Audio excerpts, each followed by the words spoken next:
All right, welcome to the very first episode of the O2 Dropcast. This is Arizona Eternal Magic's podcast that we're starting up today. Welcome to everybody who's listening to this. I apologize in advance for any technical difficulties that you might hear while we're recording this. So with us today we have Mr. Daniel Espinoza from the Arizona Eternal Magic team. How you doing? I'm doing great. How are you guys doing? Good, man. We have Mr. David Shakowski. How you doing? Pretty good. How about yourself? Doing well. And we have our very special guest. We have Mr. Gary Wong. How you doing, dude? I'm doing good. Thanks for having me. Gary Wong has top-aided 2 GPs and is one of my personal heroes. He's a much better Magic player than myself, that's for sure. So, this is our first episode, guys. And I think we're all very excited to actually be doing this, and hopefully there's a good reception for this. We have an amazing legacy community here in Arizona, and this is for them and anyone else who may be listening too. True. All right. So some of the stuff that we're going to be talking about here today, we're going to be going over some Eternal Weekend coverage. We're going to be talking to Gary, who finished very well at Eternal Weekend. And then we're also going to be talking about some stuff in the community here around in Arizona and answering people's questions towards the end. But first of all, I want to just talk to you guys here. How's everyone's week going? It's been going well. I mean, it was exciting to have some great legacy content this past weekend with Eternal Weekend. We also got some vintage as well. And then here in Arizona, I'm at least excited for the Arizona the Masters event this Sunday. It'll be my 3rd time there. Hopefully I can take it down. So Wish you luck with that. thank you. Yeah, we got to talk about what the meta might be like. Yeah. What do you think? Yeah. You said there's going to be a lot of lone players, you think? So, I mean, we know it's an invitational event. There's 16 players. And based off what most of the players qualified with, there's going to be quite a few lone players. I would say, we could have Goblins, maybe some D&T, Grixis Control, Ad Nauseam. You are Delver. And actually, I think we're going to have 2 12-post decks in Tony Murata and Little Tommy Kaufman.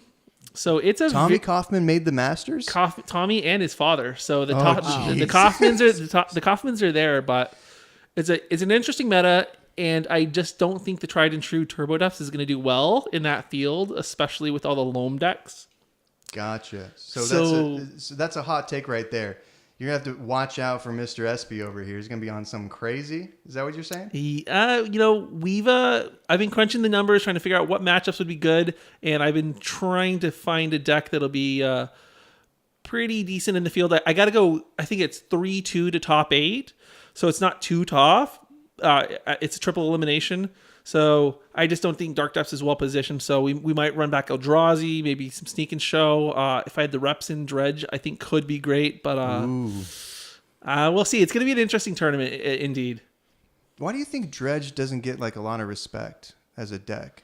It just seems like it's always talked about on a low tier. I think it's a lot to do with the hate that people pack.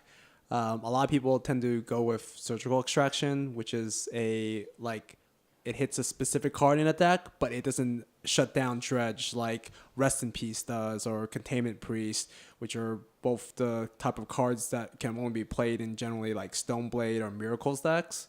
No one plays like Tormod's Crypt, or the only decks that plays Leyline generally are the Eldrazi decks, maybe a Helm Miracles deck that, for whatever reason, would run it. I think I've seen it in Red Stompy too. Okay, yeah. Big Red. Yeah, you can play in Big Red. And some of the decks play Fairy Macabre to counter specific cards from Reanimator that hits 2 for 1, and you can't counter the ability unless you stifle it or use a different kind of ability. But yeah, the hate for Dredge decks are generally just not there. And plus, game 1, we don't have Deathrite Shaman anymore to fight off Dredge anymore. Game 1, so it just kind of runs rampant. I don't think Dredge is as represented because so I played it briefly in Vintage and then realized that that's not my style of Magic. So I think it takes a very special type of player to want to get behind and perfect the Dredge archetype. Well, it's not very interactive. That's the whole idea of playing the deck. It's kind of like playing Solitaire. I was thinking maybe that's why Dredge is looked down upon almost by people that play quote unquote real decks that interact more. Do you know what I'm talking about? Like, there's a stigma to playing Dredge for sure. No, I definitely agree with that statement. I think that a lot of people just like don't respect Dredge as a deck. And personally, I love grindy Magic. Like if I show up to an event, most people are going to put me on a blue deck 90% of the time. Every so often, I might play something different, but I'm probably going to be packing Brainstorms, Force Wolves in my deck, and I'm going to enjoy playing those cards. But other people, they enjoy, dredging 15 cards into turn 1 or whatever it is, or turn 2. I guess. And that's their thing. I guess. I don't know, man. I like interactive Magic for sure, but there's some pleasure to be had just blowing someone completely out of the water with Dredge. It's just not for me. We did have a player top 8 our last charity event with Dredge. Jim. Oh yeah, Chinese, yeah. Shinizi. Shinezi, yeah. Jim Shinezi. Shinezi. Yeah, he top 8'd with Dredge, and I think there was actually a lot of Dredge in the room that weekend. Yeah, I think there were there like 4 definitely Dredge was. decks, and he That's crazy. top 8'd with it. So That's crazy. the deck is potent. Or do you think that we're seeing like a resurgence of that deck because of Deathrite Shaman being banned? Because it didn't seem, I never think I've ever played an event that had 4 Dredge decks in one room. The Arizona meta is also very interesting, It's to gross say the least. sometimes. Yeah, it's gross. Well, so if you're not listening to this, we all of us here are from Arizona. Arizona has a pretty amazing legacy scene and vintage scene too. We have quite a few vintage players, so we get a lot of practice here. We're very, very lucky to have it. Have you guys played any legacy this week? The I've weekend. not. Eternal Weekend. Yeah, Eternal Weekend. Oh yeah, Eternal Weekend. Okay, yeah, but nothing local, right? Not yet. Okay. Well, let's talk about Eternal Weekend. So, Gary, you did very well. What was your actual place in the tournament? So I finished 60th out of 628 people at Eternal Weekend, the legacy portion. Congratulations. Thank you. My vintage record was not very good. I finished 5-5, but I did play all 10 rounds of vintage, and it was quite the grind getting through the entire day. What were you on in vintage? I played the Paradoxical Outcome deck with just Mentor, no Storm Wincon. It was like the Blightsteel Colossus variant. Okay, so Tinker, Blight, Steel, and then Mentor. Yep.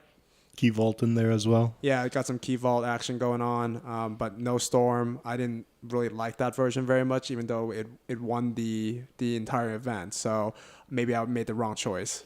Ooh, so I know we may want to talk about more, but do you guys recall Brian Koval's round 9 and 10 in vintage where he got the scoop into the top 8 by opponents' game rule violations that were upgraded to game losses? Oh, I think I heard about that. His opponents both screwed up multiple times in a row, and he got the win because of it, right? Correct. So 3 GRVs will be upgraded to a game loss. So one opponent made 2 in the same turn. They were at a point where they both had library. He activated library in his upkeep, drew a card, Okay. and then played a Mox Jet. The judge stopped him because he missed his draw step. So Yeah. he drew for turn. So that was his first violation. He returned the Mox to his hand, drew for turn, and then played a Tolarian Academy, and then passed So with 8 cards in hand. He never replayed the Mox. No. So if he had just replayed the Mox, he would have had 7 cards, no violation, no game loss, right? Correct. Yeah. So the judge stopped the game, and they reviewed his history of the day, and he had already received a GRV earlier that day. So that one turn cost him the match. That is so sad, dude. Was he ahead in that match too, or was it still pretty even? Or It was pretty early on in the game, and correct me if I'm wrong, I think it was game 2, and the player that did lose the game, he was already down a game. Yeah. But they were doing the back and forth with Library of Alexandria, Yeah, draw go, and just Sculpting. sculpting their hands, and yeah, it was pretty sad to see because the winner of that, I believe, had a win and in. Oh, jeez. Wow. So And then then- okay, what was the name of the player that actually benefited from that? Brian Koval. He was So the Brian eventual winner Koval. of the tournament. Okay, cool. Well, hey, congrats to Brian Koval. So then that happened again later on, right? The very next round, Yeah. Brian Koval's next opponent passed with 8 cards in hand, and this was the sad part. So this was game 3, and his opponent had him dead on board. He had resolved the Young Pyromancer, had the tokens. Brian was, I think, at 4 life, and Brian was dead. He was out. Damn. And then the opponent passed the turn, and he had 8 cards in hand. That's so sad for his opponents. lost. I mean, great for Brian. Yeah, it put Brian as at first seed for top 8. Yeah. But it was unreal to see it. I mean, it's a testament to, one, Vintage. We don't play it that often, and 10 rounds is really a grind. So Yeah. it was heartbreaking to see that happen. No, and I'll contest to that too. It's like there's so many little, like we all play Magic on a regular basis, but like Vintage, there's so many more small little nuances that you don't encounter in regular games that I can totally imagine where people just have a bunch of cards in their hand because this format has a bunch of powerful draws, like draw 3s, draw 7s, and like library that you can easily just like forget. And I'm sure everyone was just probably nervous too, in all honesty. Yeah, because it was all on stream, right? Yeah, it was the feature matches where this That happened. must be the worst feeling. If you're listening to this and you're one of those opponents that lost because of a game rules violation to Brian, I am so sorry. That must be horrible feeling to have. I mean, I'm not good at Magic. I wouldn't even make it that far to be on the stream. But if I ever did, you can guarantee I would probably mess up in some fabulous way like that. So Vintage, do you guys think it's a little bit more challenging than other formats because of the nuances, or is it just different? I would say it's different, and it is skill intensive in some ways, but there are some games where it just like you may not get to play Magic. Unfortunately, that's just the reality of Vintage. Sometimes you get Vintage. Yeah, the cards are just way more powerful. So sometimes you just get blown out before you even have a chance to react, right? Yeah. Like you could get like against like some decks, like there's like a dredge deck. You might not get a pass a turn 2 against like some decks, like the deck that I play, I could win on turn 1. It's not very likely, but you can. And then there's also like the workshop decks where they can play like a chalice and then a sphere of resistance, and then you can't play any more spells for the rest of the game. Yeah, because you rely on the moxes to actually get ahead and do some stuff, right? Yeah. And then the chalice on 1 is all of your, brainstorms or maybe counter spells too, and some of your big power cards are a lot on 1 or 0. I also let David talk to that because he does play a powerful combo deck as well that could win on turn 1. Yeah, I tend to play Doomsday or the Perfect Storm, and coming across like the mud matchup or something, it does lock you out really, really quick. So you try to find ways to kind of get through that. The most success I had with that was sideboarding in basics. I actually played 3 basics in every single Storm deck in Vintage, and that way you can bring out land and slowly pay for their taxes and try to get a recall off and then kill them all in one go. But with that recall, you're only giving yourself a 1-turn window because everything's coming back down next turn. Is that something that a lot of the Storm decks do? Is that popular sideboard tech to run all those basics? I've seen a couple variants of it. Some players play Ancient Tomb. That's a quicker way to pay through all the taxes.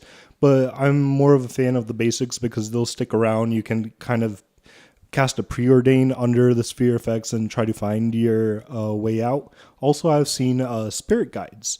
Spirit Guides are an efficient way of adding a little bit of mana under all those spheres. Nice. So that way you can have the mana on the turns that you need it. But I think it's better probably to run the basics because that way you are just dropping the lands and it's not taking up a card in your hand like you have to do with the Spirit Guides, because that actually will hurt your combo not having the hand capacity. Like if you're just trying to build up your hand and you have to hold on to Spirit Guides as opposed to playing a basic land down, it just seems like the basic lands are just better, right? Yeah, and you can, like I said earlier, the cantrips, while being locked out of on the sphere, that helps a lot. Being able to sculpt your hand while you're completely locked out, that's the only way you're going to fight through such hate. Yeah. And with, in Vintage, obviously, thank God, strip mine is restricted. So you can only have one strip mine. Yeah. And usually they're going to hold out for your Tolarian Academies or your libraries or some of your better lands. So the basics are great. I know the workshop decks run Wasteland, so it fades Wasteland. And, you just want to try and build out of that sphere effect so you can, like David said, is in step, Hercules, and then try and win on your turn. Yeah. Though now there's a scary contender. I saw a Leovold deck running 4 assassin trophies, and they're just looking to jeez. mess up everything you're doing. I think it ran the full 4 wastelands and a 5th strip mine. So getting out even your land there against like So a it's storm running opponent- Leovold, 4 Assassin's Trophies, 4 Wasteland, 1 Strip Mine, so it's going hard on the mana denial plan? Correct. Because the Assassin's Trophies can hit your Moxes, right? and even your basics. It can hit anything. Really? So how does Yeah. Assassin's Trophy read it? Just any permanent? Yeah, so it's any permanent, but so the caveat is that they can search for a basic. So if you strip mine their basic and then you Assassin's Trophy one of the other lands, Okay. they may not have a basic to fetch So it's up. like a path to exile for everything. For any Correct. target. It does not exile it, but yeah, it destroys anything that the opponent controls. So one important key is that you cannot Assassin's Trophy your own permanents to fetch a land. But whatever it destroys of the opponents, they get to search for a basic. Okay, so it's one way on the fetch ability. Because you can path your own creature and Correct. then get a land for yourself. So, okay, so it's a little bit different. When was the last time we had a format changing card in Vintage and Legacy? Because I know Assassin's Trophy is was it Fatal Push? Was that No. the last big one? Well, for Vintage, I think it was Monastery Mentor and then Dig Through Time and Treasure Cruise. So it's been a few years. PO. It's been a little while. Paradoxal Outcome. I think that card. Oh yeah, Paradoxical Outcome. Can't yeah, forget that. It's When- like they created some power. That was Kaladesh, right? Kaladesh was Paradoxical Outcome. And now there's a whole deck built around it. That's what you're playing. Well, also Workshop got Chief of the Foundry too. So whenever they introduce an artifact set, it's gonna always impact Vintage one way or the other. It's gonna make the shop decks probably more powerful, and they're gonna have to restrict something. But yeah, Paradoxical Outcome was like the new blue card that I think changed the format around quite a bit. Wizards cool. printing all these Vintage staples. Yeah, well, I mean, they don't really support Vintage all that much, but the players still persevere, don't they? Yeah, and it is crazy that of 25 years of Magic cards that they're still printing new cards that are powerful enough to slot into these formats where it's the best of the best. Well, I don't play a lot of Vintage, but like I know that it has been a little bit stale from the Vintage players that I've talked to. So I don't have the cards, but I know a lot of you guys do. What would be like a big card or what would be like an unbanning or banning that would shake up the format right now? Because I think it is a little bit stale, if I'm not correct, right? I think the games are fine. I think it's just like people don't enjoy like the matchups the way they normally would. And a lot of people, from what I heard of this weekend, they said that Mental Misstep was like the biggest offender. A lot of people were not really enjoying playing against that card, and that card should be restricted. Which, from playing it, I kind of can agree because it's very powerful, and I don't know if any of you guys played far enough back when it was in Legacy Legal, but it warped the format then. And so I can definitely see the warrant for Wizards restricting that to a one of. Really? Okay. It's that powerful, you think? Mental Misstep has been on the watch list, or like people have been asking for that banning for the restriction for a very long time, and Phyrexian Mana is just so warping. Oh, yeah. It would open up Deathrite Shaman a lot as well. In Vintage, I might be too You slow. think Deathrite would see I some could see play it. I if could Mental definitely see Misstep was restricted? Yeah, Storm would make a comeback as well. All right. I think Deathrite already sees a little bit of play like that. I'm sure that for Leovold 4 Assassin's Trophy deck, it ran Deathrite Shaman. It's actually decent in the format. In some versions of the survival deck, the new survival deck run Deathrite as well in concert with Noble Hierarch. And then the other card that I've heard a lot of clamor about for the restriction is Paradoxical Outcome. A lot of people are pretty vocal about that card. They feel it's OP. I know most of you guys know my opinion. I think Workshops was kind of a pain, but I'm fine with Workshops in the archetype, the 4 of. But a lot of what I've heard is obviously Mental Messed Up for years, but Paradoxical Outcome is becoming the lion's share of the format. I think it was 19 to 20% of the meta last I checked. So that deck is Really? dominant. So it's like the Grixis Delver of Vintage right now. I think It's that Workshop powerful? I think Workshop still holds a good share of the meta too. It's like the people that's invested like into 4 Workshops, they're gonna play that deck, and people still are playing it, even though technically speaking, the paradoxical outcome matchup is bad for them. I played against paradoxical outcome, or I played PO versus like 3 shop stacks, and I lost to all 3 of them. And the deck is still very powerful. So, but Okay. I do agree that paradoxical outcome might be too powerful for the format, and it might be warping it. So, I can also see the cause for restricting that card. So too powerful for the most powerful format, huh? Yeah. So, All right. and real quick, I just checked MTG top 8. Mud for the last 4 months is 19% of the meta, whereas Paradoxical Storm is 18%. So those are the two kind of So that's all. kings of the hill. That's all numbers. That including the online numbers as well. It's primarily online because Vintage yeah. is such a cost prohibitive format that most of the data does come from Magic Online. Okay. So David and Gary, you guys both went to Eternal Weekend and you played in the Vintage event. What did you think of the meta while you're there? Did you play a bunch of shop decks or Paradoxical Outcome? Like how was the meta there? I played against, like I said, I played against like 3 shop stacks. I had a couple mirrors. I did play against one of the Leovold decks. I didn't play against any Dredge. I did play against the Bizarre Survival deck. So for some of those that are not familiar with the what is format, that? it's basically, as funny as it is, Survival of the Fittest is legal in Vintage, and and that card is very, very powerful in the format. Basically, you would use Bizarre or use Survival to dig through your library to put Vengevines into the graveyard, and while you're doing this, you're discarding Basking Root Walla and then casting Hollow Ones to trigger Vengevine to come back, and you're killing your opponent on like turn 2 or turn 3. And it also That actually sounds really fun. And it also runs like prison cards, like because it's a survival deck. It has like Gadok Teague in it. It has Dahlia. It has like Manglehorn. So the deck is like toolbox, but it primarily is like an aggro Bizarre deck. Is it running Green Sun Zenith too? Then No, You're that's thinking actually too much too slow. legacy. That's actually It's that too actually slow. is too slow. That actually Wow, is too okay. slow. Not a Vintage player here, obviously. But that sounds like it. I just immediately heard a bunch of toolboxes and thought, "Oh, Green Sun Zenith, that'd be a perfect fit." That's what survival's for. That card is just so of powerful. course. Yeah, they play 4 of that card, and also they play like Lotus and also Recall and some Moxes. So they play like all the broken cards possible. And what about you, David? Did you have some diverse matchups, or was that kind of your experience too? I had a couple good matchups. I only played 4 rounds. It wasn't my best event or showing, but I went against Paradoxical Outcome.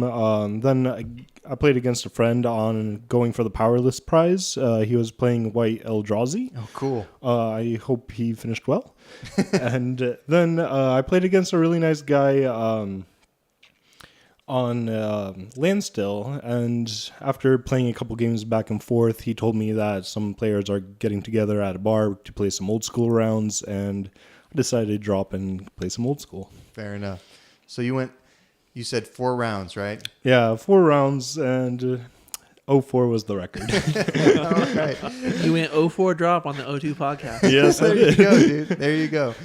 All right. And then so for the Legacy the next day, how was the meta there? I played all 11 rounds, and in those 11 rounds, I played a different archetype every single round. So there was there was no mirror match. Oh, actually, no, sorry. I did play 1 mirror match, but there's no duplicate matches of any deck. So, So a different deck, not just like different variations, but like a straight up different deck every single round. I mean, I guess the one deck that I guess would be similar is like I played against Death Shadow in 1 round, and then a few rounds later, I played against Grixis Delver. I would classify them as different decks I would because too, yeah. they do very different things technically, even though they're trying to win fast. But I think those decks are very different. But I did play against combo, fair creature decks, broken combo decks. I even played against David. I traveled, all the way to Pittsburgh, and we got paired in round 4, and we had some really, really good games. But unfortunately, David came out as the victor. So what were you guys on in Legacy? I was on Ad Nauseam Tendrils. And I was playing, well, let me let you guess, Grixis Control. Yeah, I just Fair actually blue deck. signed up for the Arizona Legacy League with Grixis Control. So, what do you feel? How do you feel about the Grixis Control in the meta right now? I think it's a pretty big portion of the meta right now. Yeah, it's pretty much anybody that had cards from Grixis Delver can pretty easily port that over. You essentially just playing more lands and Jaces over Deathrat Shaman, and you don't have Delver or like some of the other creatures, and you just play Baleful Strix, which is like one of my favorite cards ever. Oh, I love Baleful Strix. The 2-for-1 is so good against the aggro matchups. I also went and played 4 Hymn to Torox. That's not very standard. A lot of lists only runs 3, but I felt like I was going to play a lot of these fair mirror matches, and also they're good against combo decks, so I wanted 4 of that card to just kind of go over Because the it's top. another 2-for-1. Yeah, it's 2-for-1, and also it's like it's a random 2-for-1. So like if you hit so against one of my miracles or not my miracles, my show and tell opponent, he had cast a show and tell already on his turn. I countered it, and on my turn, I Hymn to Torox him and got his other 2 show and tells out of his hand. Oh, that must have felt so good. Oh yeah, no. So my opponent couldn't do anything for the rest of that game. Pretty much, it was like game over there. And not only that, but like if your opponent has a landlight hand and you just randomly him their 2 lands or whatever like mana sources they have, they may not be able to play any more Magic either. So it's a very powerful card. It's like Russian roulette, you know? Like, it seems like it's a really random card, but it can be very powerful or kind of underwhelming, it seems like. But you really liked the randomness of it, so you ran 4 instead of 3. Yeah, I think it was a very good call for the weekend. I did play against enough matchups where like that card was never a bad card to draw.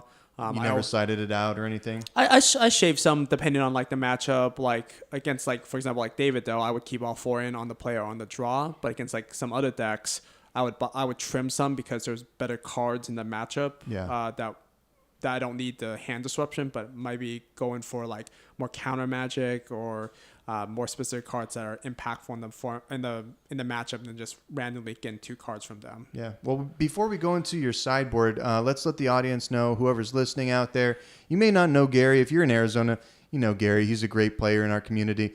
But if you don't know Gary out there, again, he has top-aided 2 GPs, and you're pretty much on the Pro Tour grind. Is that correct? Well, I was. Want to talk about that a little bit? Yeah, I'll go into that a little bit of detail. So I did have 2 good performances in 2 GPs. One was in Arizona. We had the 2014 GP that was standard. I top-aided that with mono blue splash white devotion, and then Devotion. So that was what, like Theros block? Yeah, that was Theros. And Okay. then a few years later, I went to the Seattle GP and I top-aided with, technically at the time, it was Grixis Delver Splash for green. I had some Abrupt Decays in my deck. Yeah, I And- remember that. Yeah, so that card I Was thought that good. 2015 or 2016? 2016. 2016. Okay, that's when I first got into Legacy. That was my very first deck, splashing green for Abrupt Decays on the side. Yeah, so I top-aided that GP, and then that kind of started the competitive grind, and I did really well that season, and I grinded out and came close to gold, but I fell a little short, and I was silver for that year and the following year, and I've just kind of been still doing the grind now, but I've slowly been kind of pacing myself on that and moving back towards eternal formats like Legacy, and I also enjoy playing Vintage. So I'm trying Very to focus cool. a bit more on that stuff. Well, hey, congratulations, man. That's a big deal. Silver is still way better than anything I could probably do. The grind has definitely changed a lot now. It's the competitive format, the competitive scene. Wizards is doing a lot of changes to it, and so I'm still waiting to see how things shake out with all the changes so far. But I'm hoping everything picks back up for all the competitive players out there that's playing PPTQs. I'm sure that once they kind of have the PTQs actually come back to like all the events, I'm sure it'll be like a lot of people will be very be rejoiced for all that new tournaments that they can play in that would actually allow them to qualify for the Pro Tour. Yeah, inject some life back into the competition, right? Yeah. It's a new system and kind of, because I've never been on the Pro Tour, never grinded on that before, but I know a lot of people were not maybe upset is the wrong word, but they were maybe discouraged with the way it was being run. Is that correct? There's a lot of talk about that. I think the change, like they're doing like a lot of good things right now for the game. Like they're advising like pro players, they're consulting with them and getting feedback. And I think it's just like it's gonna take time for them to like learn how all these moving pieces work out. And then once they figure that out, they'll get the pro circuit back to where it was before, I think, or even better. And I mean, Magic is a great game, and they have a great product now. They just, Wizards of the Coast will just have to like execute and figure out the best way to make it the same competitive scene it was like a few years ago, I think. Yeah. But I think they're moving in the right direction. Okay.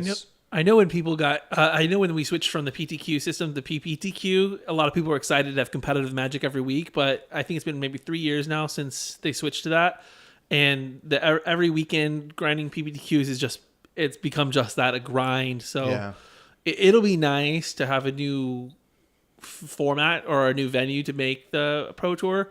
And also it opens up weekends for big Eternal tournaments. So I think it's a win-win for the players and for those of us that just want to play our Underground Seas and cast, we can't cast Deathrite anymore, but cast Brainstorm. So Yeah. Well, speaking of Deathrite, so you've been a competitive Magic player for quite some time. What do you think about the most recent change to the Legacy format, and how do you think it affected Eternal Weekend? Do you agree with it? Was it positive? Well, so I played Deathrite Shaman, and I really like that card. I mean, it top 8'd a GP for me, so I can't say I don't like the card at all. So good. I miss him. I will say that it did make the format a little bit stale for some people, so I can understand why it got the ban hammer and why I don't like it. I'm still gonna play Legacy, and it did open up a lot more decks in the format. It changed the metagame quite a bit now because before we didn't have really, like with Miracles gone, there wasn't a control deck anymore. And then now with Deathrite Shaman banned, we have two very good control decks, Grixis Control and Miracles. Mm-hmm. And then Delver still exists in different forms. Like now we have, Death Shadow, and then we also have the Grixis Delver, Rug Delver. Yep. So I think there's still iterations of it, and then like people are playing also like in more Stoneforge Mystic decks than before. I feel like I think it brought that deck back to life. Because it slowed down the format a little bit, right? So people aren't ramping up as quick, and you don't have Grixis Delver to contend to every other round, maybe. Yeah. Right? Well, that, and I think also like the banning of Probe allowed other people to play different decks too, because there were times when if you probe your opponent's hand, like back to that topic about Frixie mana, that was just a huge mistake.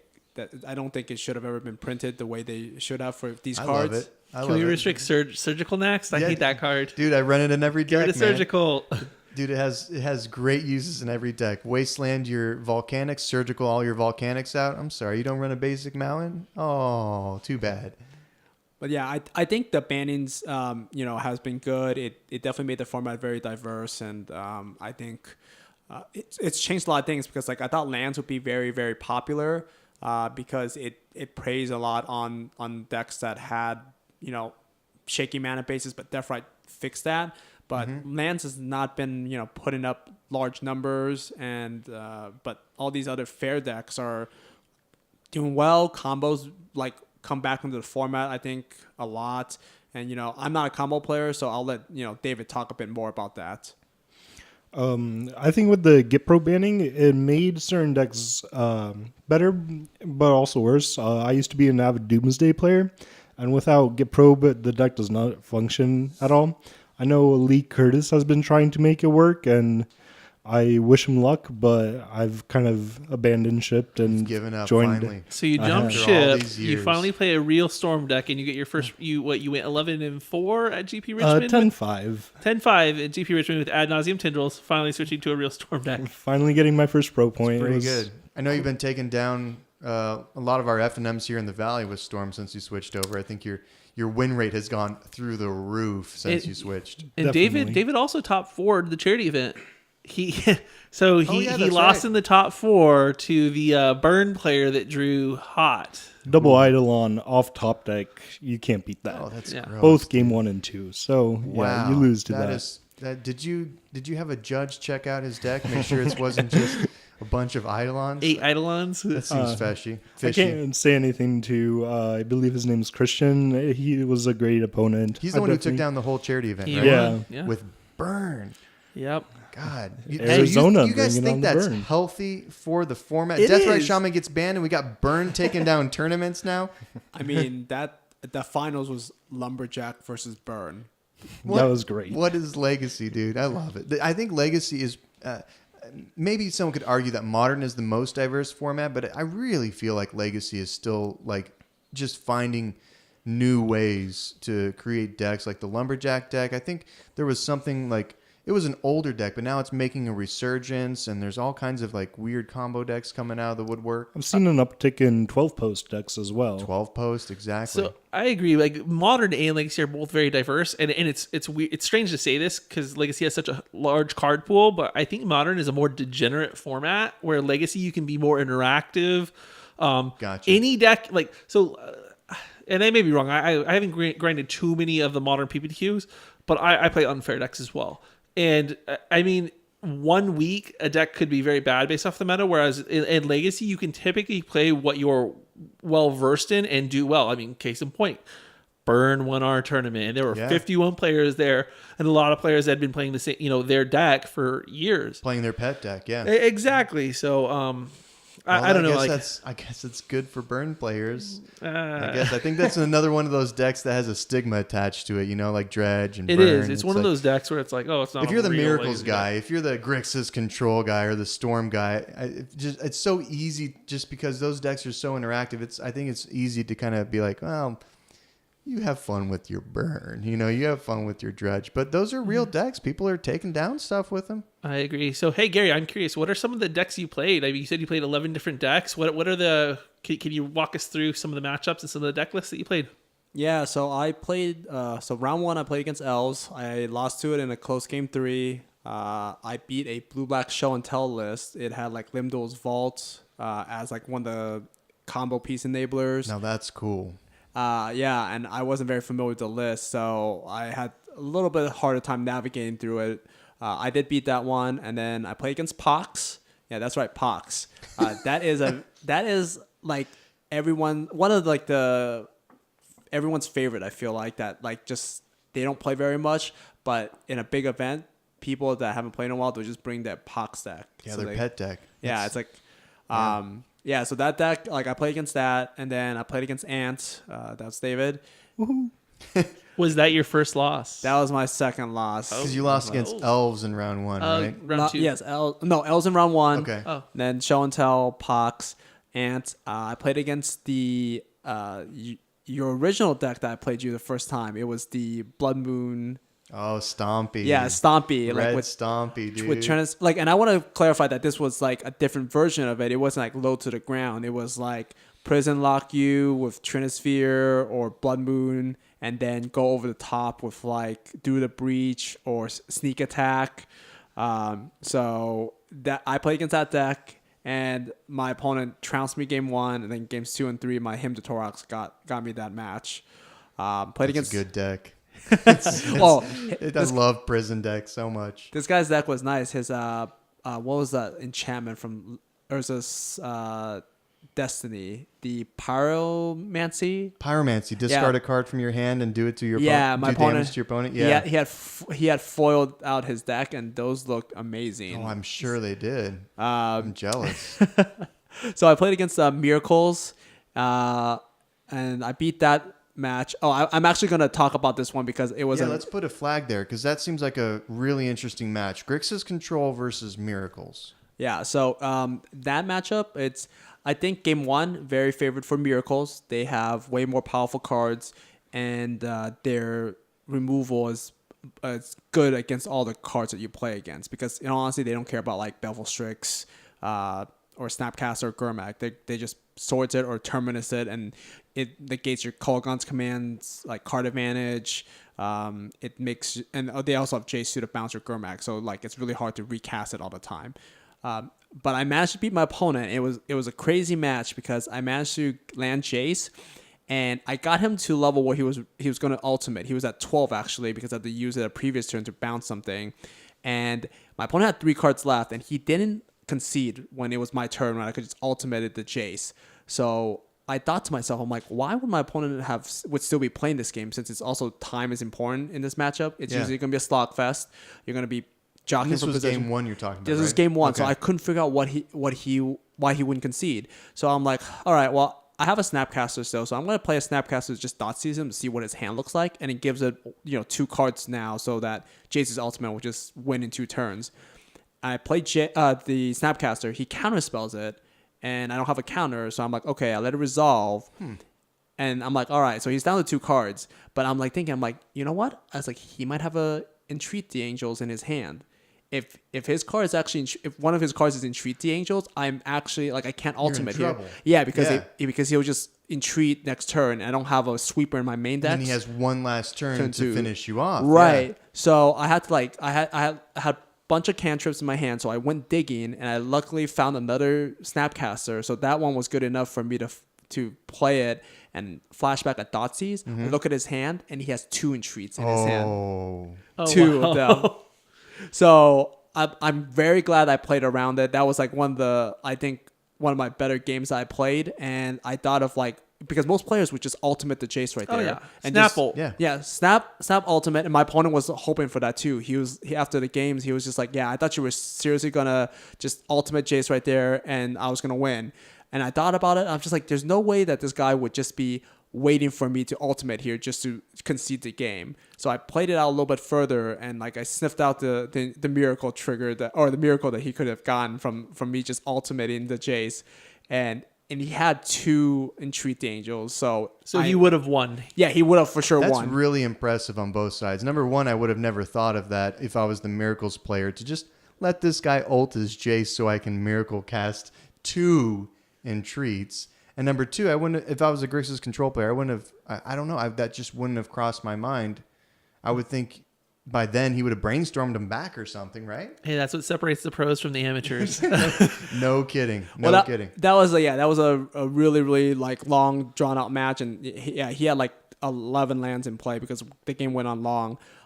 So that was a great game I played, and then I played against Death Shadow. I lost that one. That was my that was my 3rd loss. My opponent just had Delver plus counter magic backup. Yeah. Just the right combination of cards. But in general, that seems like a pretty positive matchup for Grixis Control, right? It's supposed to be pretty good because you have Baleful Strix to fight off all their creatures. They don't have a way to get around it. You run Fatal Push, and you also have Thoughtbot Edict to take care of key cards that they have in the deck. Snapcasters to get even more removal. Yeah, Jace is very good against them too. So the matchup is generally in the favor of Grixis Control, I feel like, but the Death Shadow deck definitely has legs to work with. So Yeah, he just fired on all cylinders, had the early threats and the counterspell backup. yeah, pretty much. So he got me good in that game, and then I played against Fish Merfolk. So Eric Wong, if you're listening out there, sorry, but I crushed the Merfolk player. It wasn't close. And then I've played against a mirror match, the Grixis Control mirror match. That one's very, very interesting. I wish I had a Hydro Blast in my sideboard because after sideboarding, the count of red spells goes up so much. Everyone has Pyro Blast. Everyone has all their Kolaghan's command. Yeah. So for some of those that don't know, the Grixis Control decks have been sideboarding Blood Moon, and Yeah, I've seen that. my opponent actually brought in Blood Moon on game 2 on the play to get me, but he never drew it. So yeah, so it's definitely an interesting dynamic of how like the Grixis 3-color deck is running Blood Moon in their board. I had it too, but I did not put it in the mirror match. Well, there's certain matchups where it definitely comes in. Yes, like against SB. Yeah. Yeah, like any of the I turbo hate Blood depths, lands. I think probably even Loam would probably be a great Yeah. great one to bring Eldrazi. it in. Oh, Eldrazi it shuts down completely shuts Eldrazi. them It's off. so good. So I remember in the kind of the Facebook chat, you were talking about your sideboard. Did you end up bringing the Liliana's defeats in to your sideboard for the mirror? Oh yeah, what does your sideboard look like? So my sideboard was a pretty standard list for the most part. The only cards that I think if people would look is like Liliana's defeat. I can't take credit for that. I was talking to some people and I saw it in a list. Liliana's defeat, if people don't know, it's a 1-black sorcery, destroys any black creature or planeswalker. And if the planeswalker is Liliana or named Liliana, they lose 3 life. Okay. So it was kind of more like I could have played Dreadbore in that slot, but I went with something a little cheaper. And Liliana, the Last Hope, the Last Hope is a very, very good card, and you just want to be able to efficiently like get rid of it while still being able to play like another spell or something. So most of the Grixis control decks run 1-1 of Liliana the Last Hope. One main board, one sideboard. Are you on that plan too? Actually, a lot of decks don't run Liliana the Veil anymore. They just run the Last Hope because that card's just so good. It's a win con on its own, like straight up like ultimated. You're gonna win the game probably. And it kills so many creatures in this format. There's so many X1s, and it also can just reoccur like Baleful Strix and Snapcasters in your deck. And that's what you're trying to do with Grixis Control is you're trying to grind people out of these games and just pretty much, 2-for-1 them as much as possible and just outlast them and dealing with all their threats, right? Yeah, pretty much. The whole deck is built-in card advantage. You're basically 2-for-1 in every scenario. Like every card you play is going to generate you card advantage or win you the game slowly.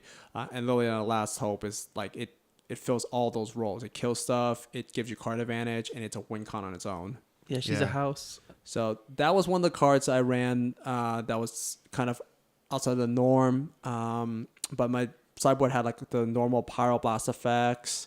It had the 2 Blood Moons that I was running. I never played against a deck that I needed to board that card in. I tried it against Death Shadow, but I never got a chance to cast it. So that card remains to be unseen if it's truly that good or not.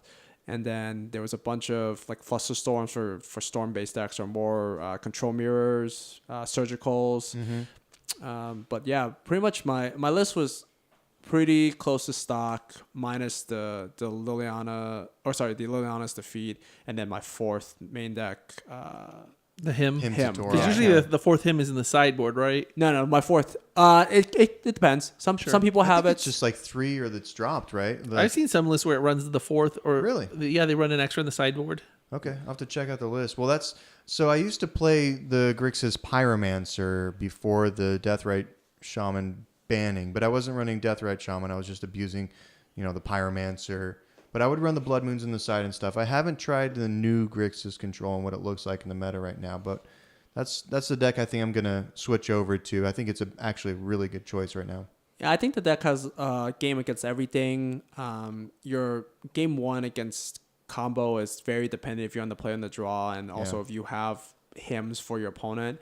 If you don't, that's how I lost one of my games. I didn't see any hymns against David, and he just went off and even fought through like a Force of Will. He just, they just pack so much discard effects that it doesn't matter. But hymning them, getting 2-for-1 on some of the combo pieces is just a huge, huge part of the game. Oh, yeah. So what else did you play? So I finished round 9 against the mirror match, and then the next day I played against Grixis Delver. That's still around, yeah. Yep, that's still around. Actually, Liliana Last Hope did a lot of work in that game. They don't have Planeswalker removal. Some of them pack a Dreadbore too. Oh, really? Yeah, some of them pack a Dreadbore too, and then some people have they try and play True Name as their trounce card against Planeswalkers because once it resolves, you can't get rid of it. The Grixis Delver deck has ways, but he has to sideboard them. And then lastly, I play against the Sneak and Show player. And there was quite a few of the Sneak and Show decks. Like people thought that deck had kind of died off with Death and Taxes being popular, but it was kind of in around the semi-middle tables, and there was a lot of them. I think there was one that top 8'd the Eternal Weekend, correct? There was a Sneak and Show in the top 8? Yeah. Yeah, it made top 4. I think he lost to Cyrus, who finished up second. But yeah, there was a Sneak and Show. It was a pretty diverse top 8. He lost to Patrick Green, Okay. who ended up taking. Oh, he lost to the Miracles player? Yeah. Well, Okay. we're gonna take a little break, and then we're gonna talk about the meta there. We're gonna go over the top 8, and then we're gonna answer some of the questions here as well. So we're gonna take a little break, and we'll be right back after this music.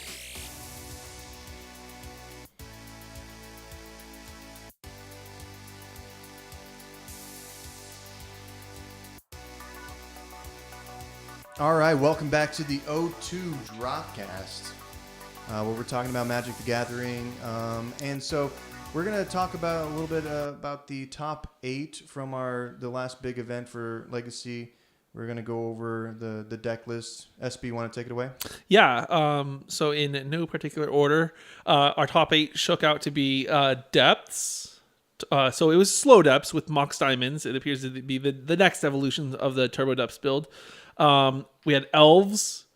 We had Slow turbo depths. Yeah, with Dark Confidant. No, it's slow depths. It's just called slow depths. Yeah. Okay, slow depths. So we had the slow depths build. We actually had 2 copies in the top 8 of that deck, which was surprising. It's inspiring to me because my archetype's still alive. Yeah, you got that whole deck signed, dude. Yeah, the completely signed You're Turbo Depths deck. committed. Now we got to get some completely signed Dark Confidants.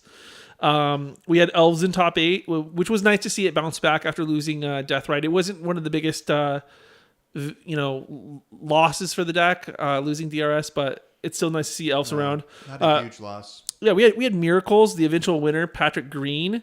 We had a check pile, 4-color check pile, Grixis Control, Sneak and Show, and then the first seed in top 8 was the Ant deck at Nauseam Tendrils, Cyrus Corman-G, who went undefeated through the Swiss rounds.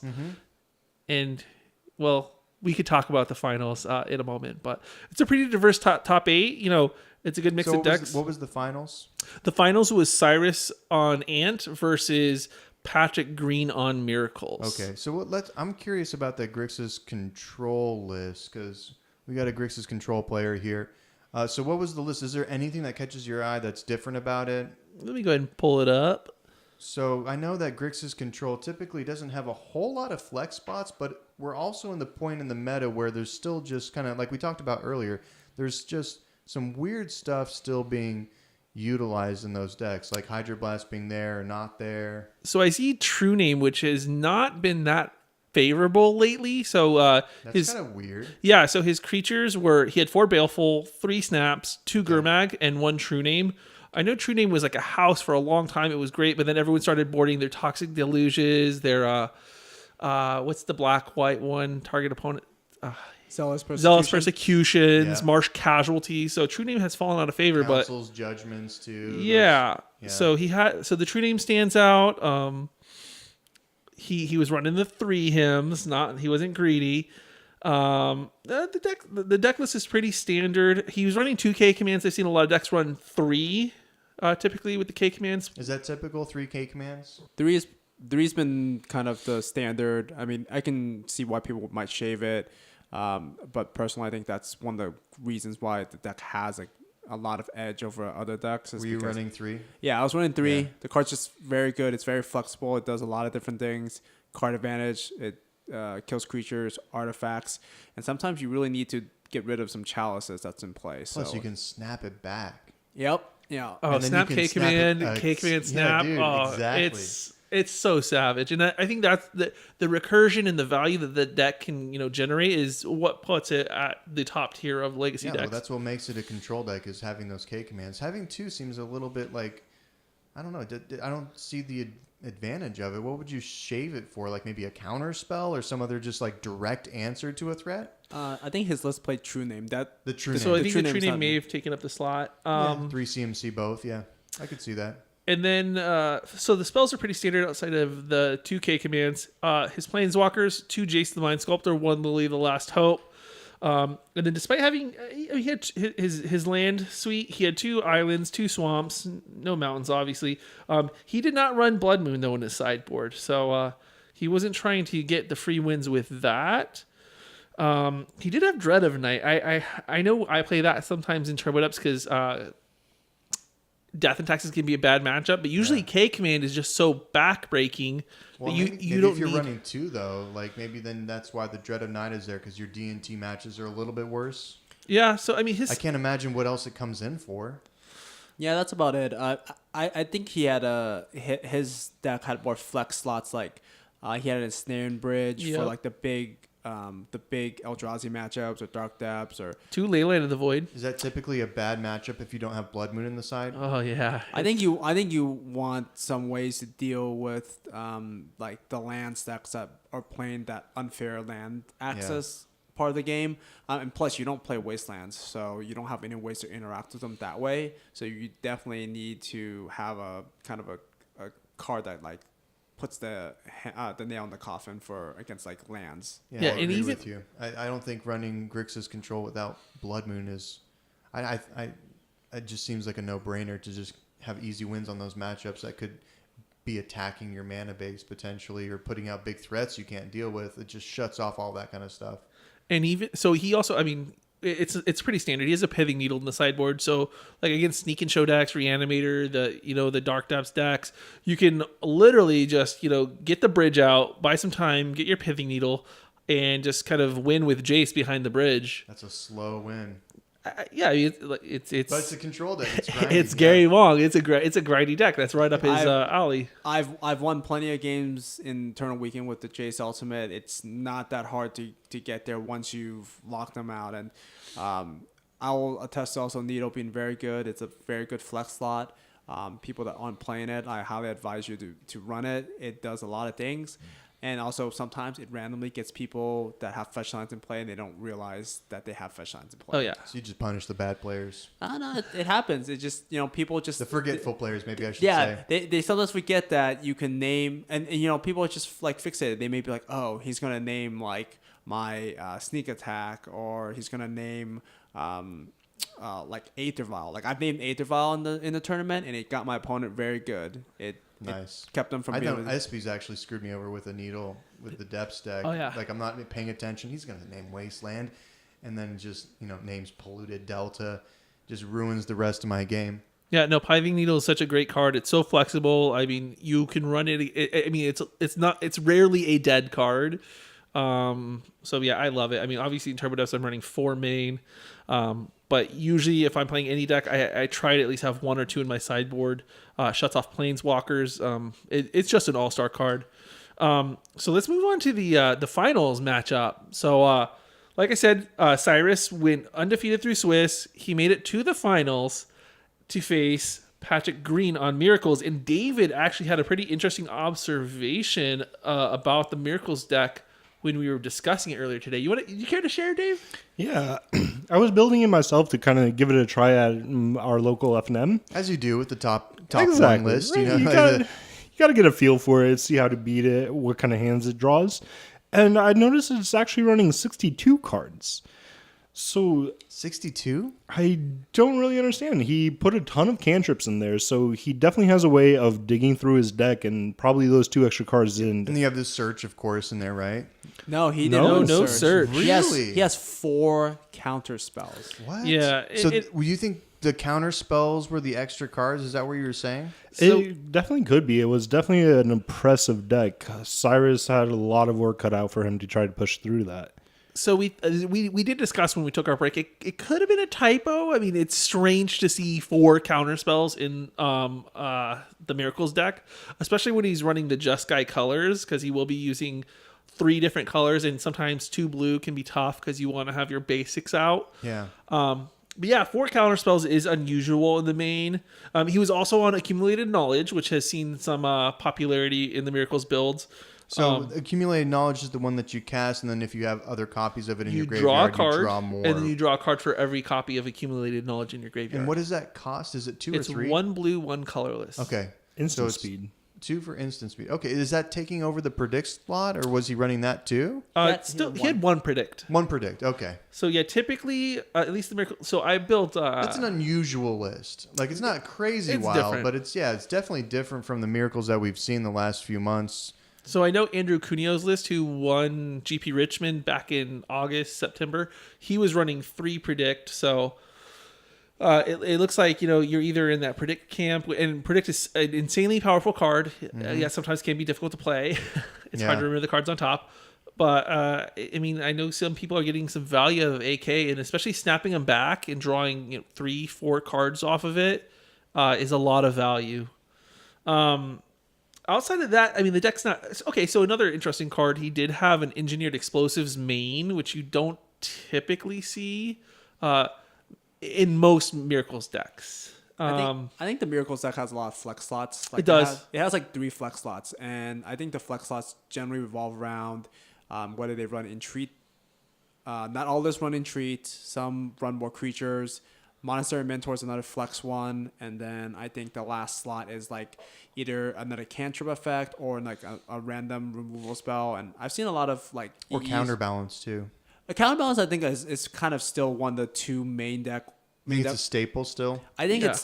there's like the enchantment slots are like the weird flex slots, but I think counterbalance is kind of one of those cards that you just run main deck because it gives you a lot of percentage points against a wide range of decks. Yeah. Because I don't know if you guys watched the matchup, but in game 1, Patrick Green a blind counterbalance like 2 or 3 spells That's pretty of good. the Storm player. It's kind of like the hymn to Torok. Like you don't know exactly what the value that you're getting out of the card. It's kind of like the random value. Right, and even without top, you can still just set up like good brainstorms or ponders. That's why it makes playing those cards even harder in this deck because you actually like have to like think about like what your opponent could play and then stack your top card accurately so that it does counter their spells.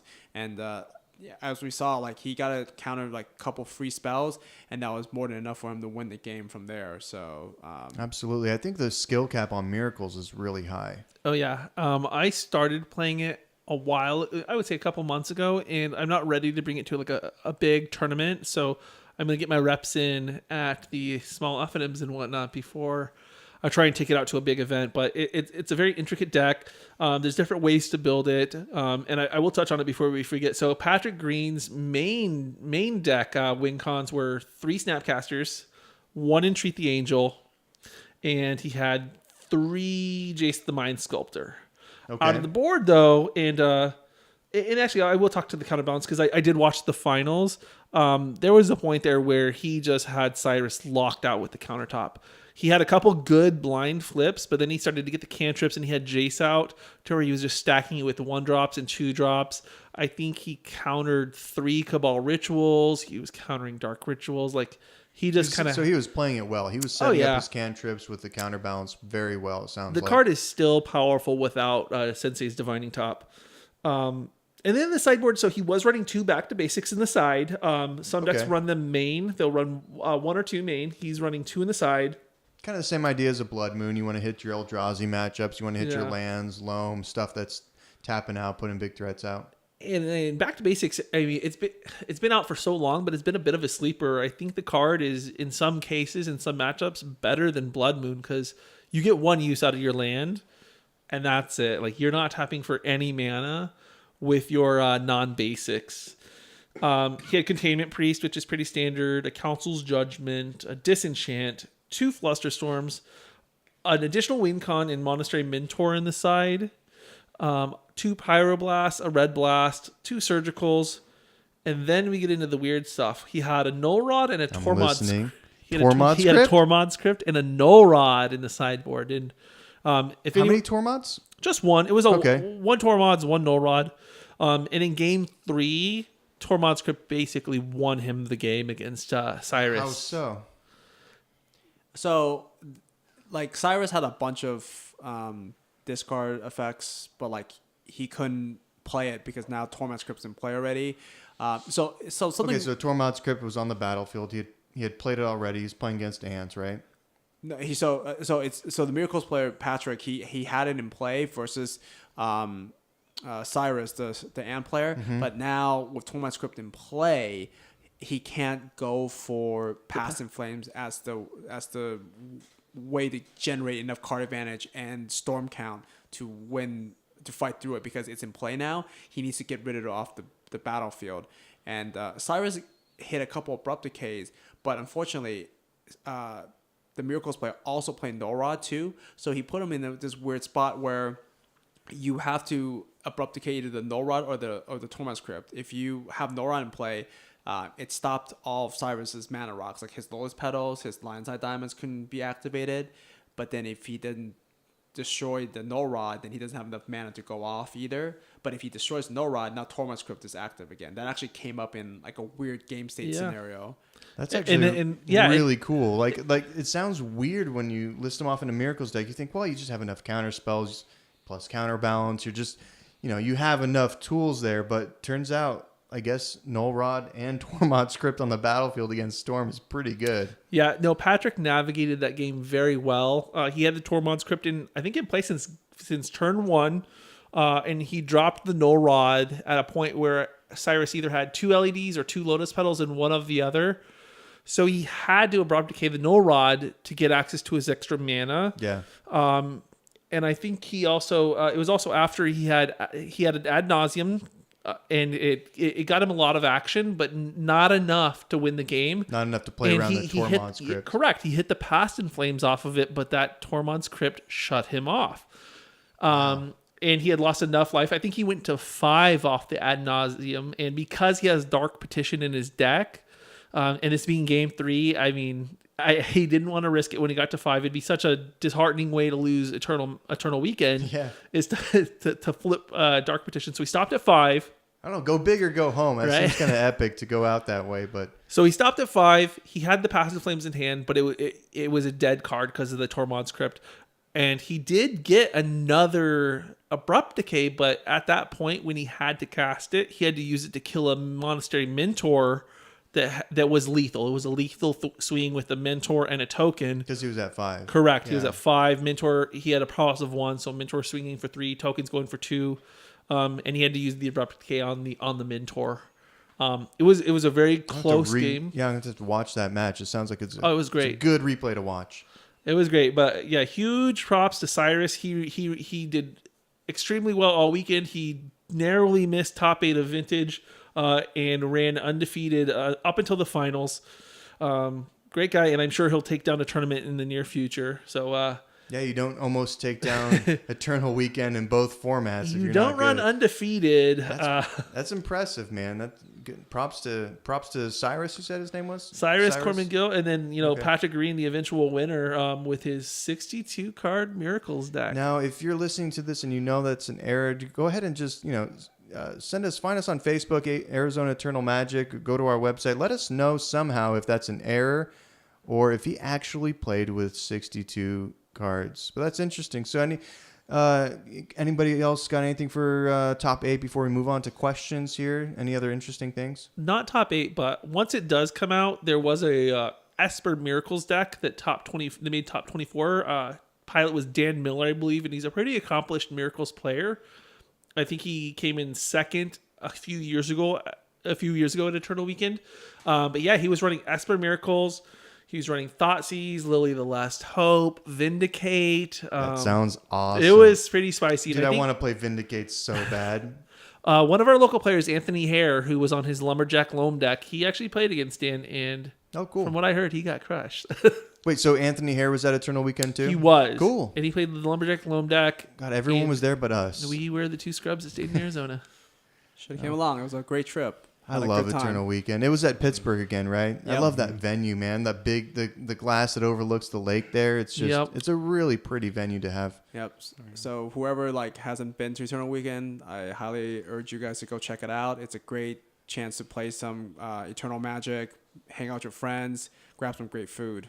Tons of side events if you scrub out of the main event like I do every year. So hey, last year you won a revised starter deck for going 5-0 on a side event, so you didn't do too bad. That is true. I did have some good luck in the side events, but I think main event last year I just got completely shut out. I can't remember what I was on at the time. I think I was on Elves and got shut out by a couple Stompy decks right in a row with Fiery Confluence, and just started off with just 0-2, and I was like, it's going to be a bad day. This is no good. All right, so we're going to move on to some questions, and then we're going to follow that up with some news here in the Arizona scene for all our local listeners. All right, so we got some questions here from the Arizona Magic community. We have a question here from Mr. Anthony. He asks, what is the best combo deck? What do you guys think? What do you think is the best combo deck? So first we got to list them, right? We got what's There's some too of the many good to ones, list. right? What are the good ones? We got Turbo Depths. I think it's losing. It's losing favor. I don't think it's that Elves. great. Elves. There's always a deck kind of lurking in the shadows. Not the best though, right? I think it's got to come down to Storm and Sneak the and Sneak and Show. Show Yeah. variants. And surprisingly, after the restrictions and bannings, Sneak and Show, everyone thought it would be the best, but it wasn't putting up much of a showing. There's a lot of people playing it too. Yeah. I think there's more people playing Sneak and Show than there is Storm, but Storm Correct. has a better performance.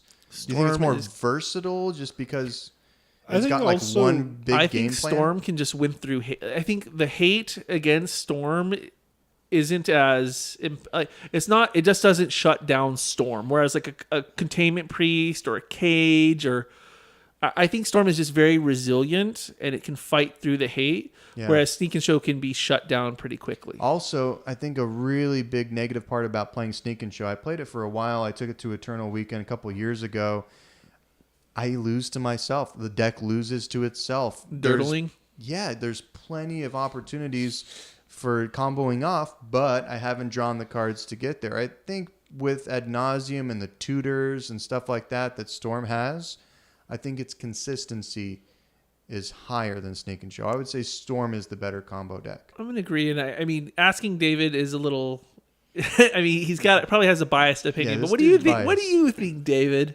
I do think I might have a biased opinion, but with one of the big dogs being Grixis Control does always run a Singleton or even more so of a Diabolic Edict. So no matter what creature Sneak and Show kind of cheats into play, they have an out for it. While with Storm, if you only attack it on one axis, such as, I have a whole bunch of counter spells, we'll eventually push through that. If you go for the graveyard. Exactly. If you only go for the graveyard, we're just going to go on the Ad Nauseam route. We have so many more different avenues than a sneak attack. They're putting in their large creature, and they're going to try to kill you with it.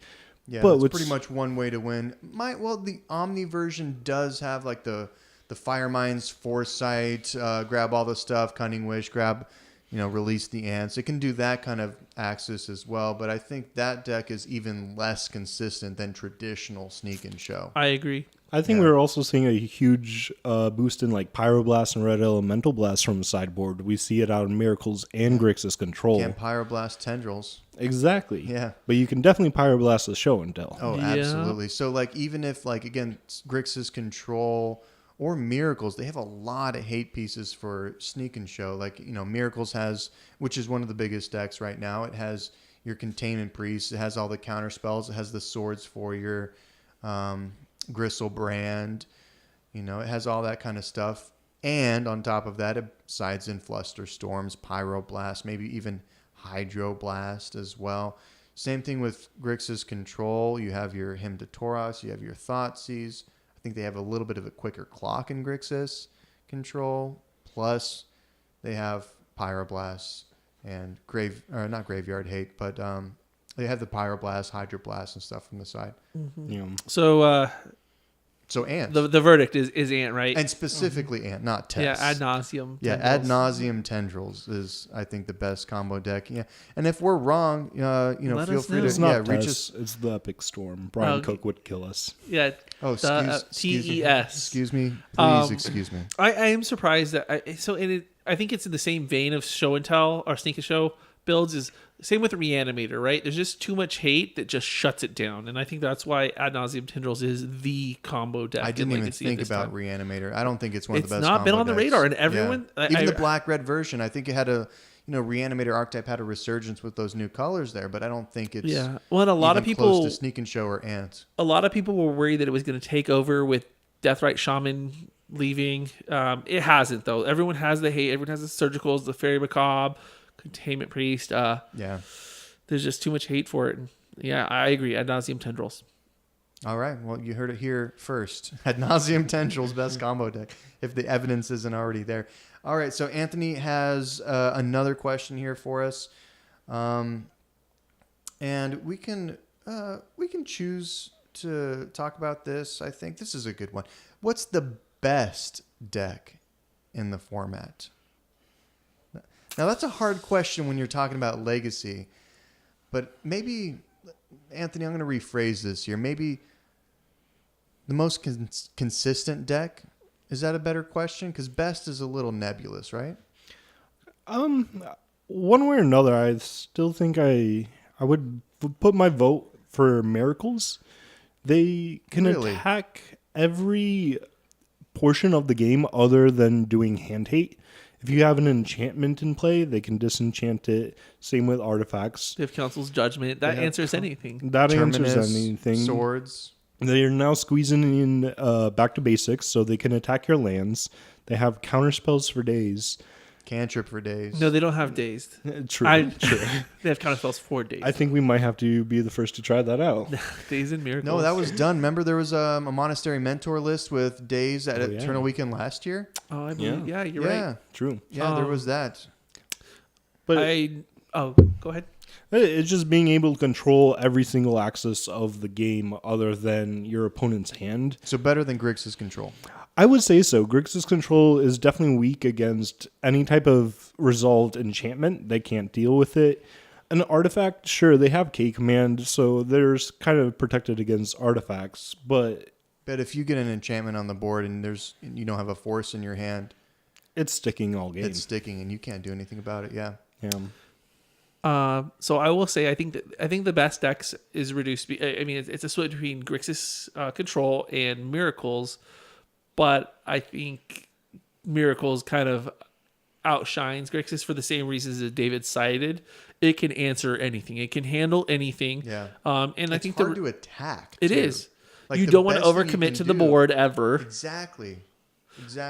And I mean, I think the results show it took down GP Richmond. It took down Eternal Weekend. So I mean, it's won the two big large legacy events back to back. It's a good archetype. I hate to see Miracles coming back. Good deck. Yeah. But the saying goes, if What you were you can't, talking about? You're playing. if you can't beat them, join them. So Yeah, exactly. Yeah, I tried my hand at Miracles, and anyone in Arizona knows when I play Miracles, we go to time every time. Like I am not a fast Miracles player. That's a hard deck. When I watch these people that are taking down these tournaments play Miracles so quickly, it's really kind of mind-boggling to me. There's one that comes to mind. Jim Davis plays Miracles quite very quickly. Joe Lissette, same idea. he was the master. Joe Lassette was how do you play unstoppable. Miracles how do you make decisions that fast? That's crazy to me. So Yeah. I might agree with you. Miracles is probably the best deck, but it's very hard to pilot. Maybe that's why we don't see more of it. It's tough. So it's one of those decks that the more you play it, the better you get at it, and it's going to take some time to master. So it has a lot of depth to it. So I agree. There's only a few masters of the deck, but as more and more people play it, the more reps they get in with it, the more potent and lethal they are with that deck. Yeah, for sure. So what's the best, real quick before we move on to the next question, what do you guys think is the best version of Miracles? Do you think it's the Entreat version, the Mentor version? I love the back to basics version. Back to basics Back to version. basics is just it's a win con. It seems easier than the other two, that's for sure. Is that why you like it? So I like it because you yeah, 8 braid, right? Yeah. So I like it because your deck runs so many basics and you never get mana screwed. It's either you have your islands or your plains and like your one tundra. And But you don't run volcanics in that version. no volcanics. Right? So I've been playing Andrew Cuneo's list. So it's just pure blue white. Yeah. And Back to Basics is just backbreaking so many matchups. Do you feel like when you play that version, do you miss Pyroblast? I don't. You don't? No. I mean, it sucks not having it, but I don't think it's necessary. You bring in more counter magic out of the side so you can kind of combat it. You have 4, so the deck runs 4 Snapcasters, and so it wins off either the Snaps and the Jace. Yeah.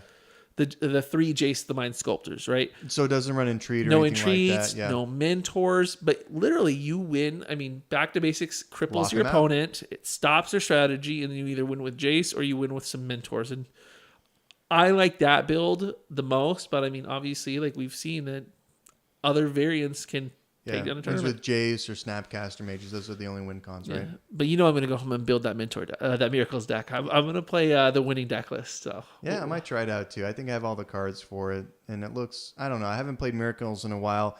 I don't know if I want to invest the time and go into time every round. Maybe I'll play it. And okay, so moving on to the next question. Here we have a question from Anthony again.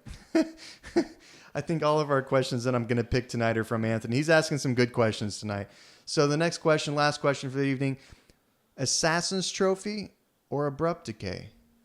What's the better card? Is Assassin's Trophy, I think what he's asking here, is Assassin's Trophy going to replace Abrupt Decay? Is it a better card, more viable in more situations?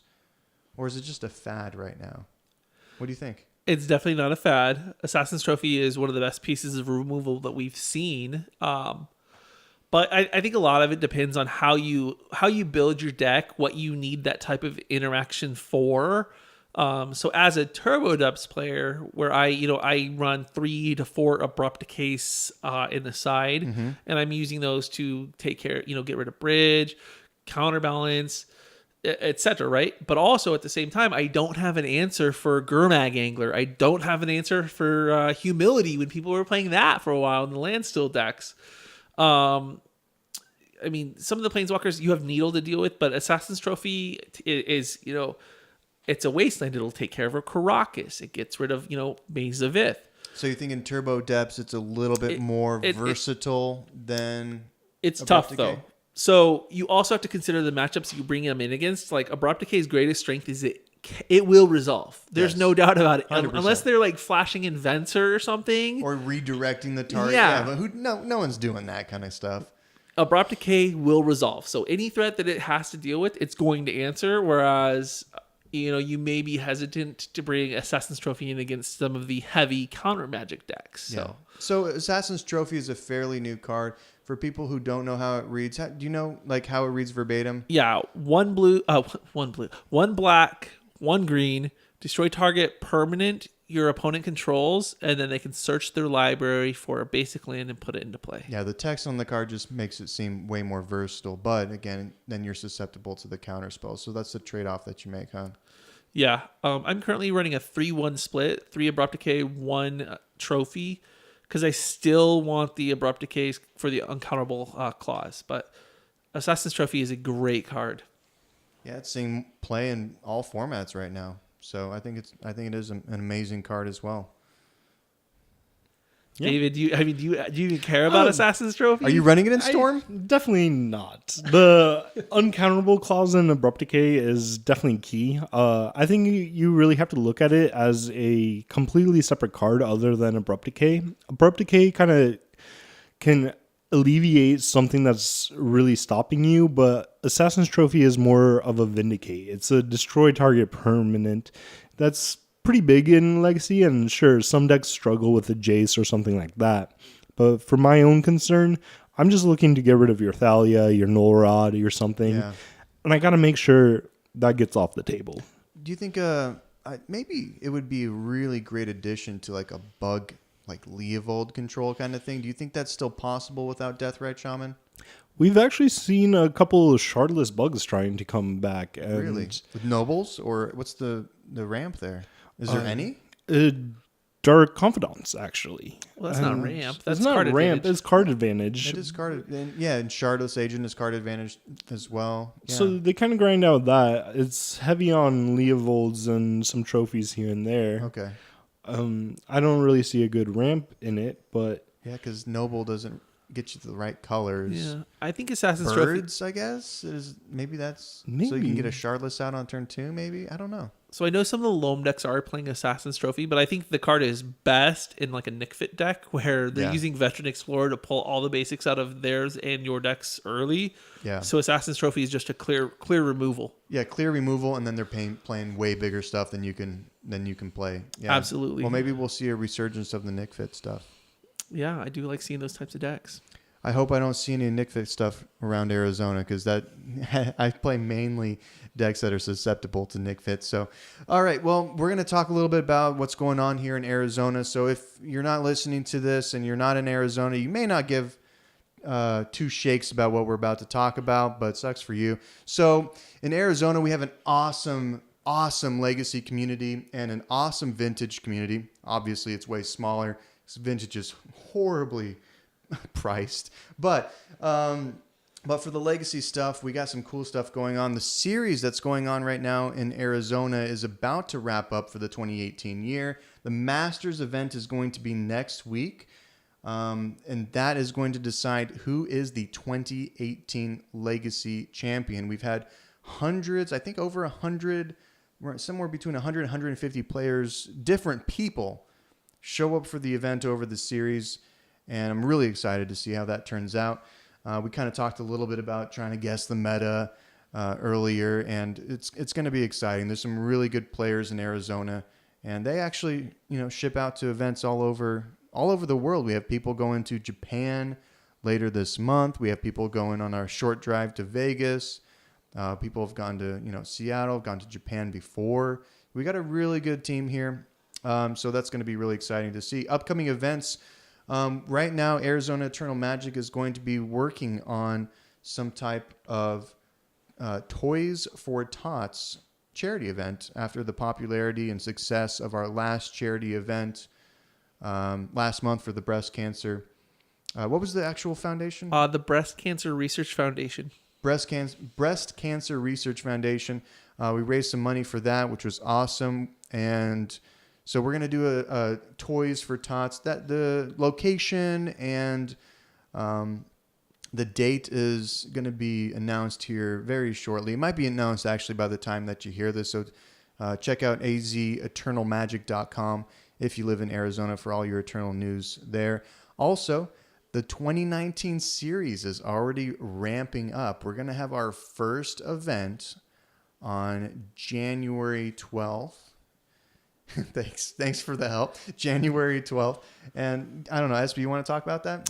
Yeah, so we're going to be heading out to Play or Draw in Avondale. If you haven't been out there yet, or if you're visiting Arizona, it's definitely one of the shops you have to check out. I think it's the biggest store in Arizona, right? I quote Joe Weber when I say they have 99% of all cards in stock. It's a crazy store.